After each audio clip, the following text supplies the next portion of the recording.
Questa poesia di Konstantin Miladinov fu scritta a Mosca nel 1861. Questo poeta, a Mosca faceva freddo, lui nato sul lago di Ohrida, vedeva Struga, Ohrida, cioè in una terra di sole, una terra mediterranea, e con tanta la nostalgia nel cuore ha scritto questa bellissima poesia che io modestamente ho cercato di tradurre. Nostalgia per il sud. Oh, se avessi dell'aquile l'ali per volare sui nidi natali, là nelle nostre terre tornare, Stambol vedere, Kukush mirare, per vedere se pure lì il nero sorge il sole che qui mi è straniero.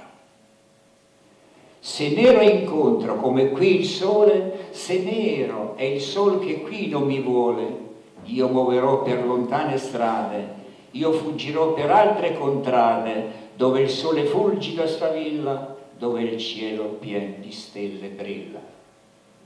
È buio qui, notte mi rinserra, scura nebbia ricopre la terra, le nevi e brine, ceneri nere, forti venti, turbidi e bufere, nebbie e freddi, sempre cupo il cielo, pensieri foschi, e nel petto ed è gelo.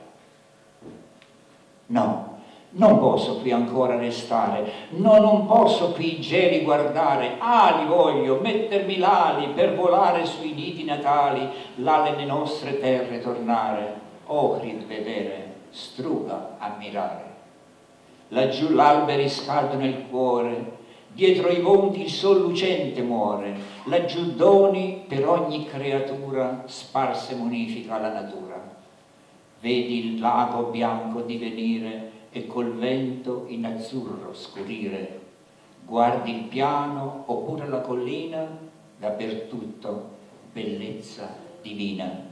Il cuore lì, con cuore al flauto offrire, vedere il sol calare e poi morire.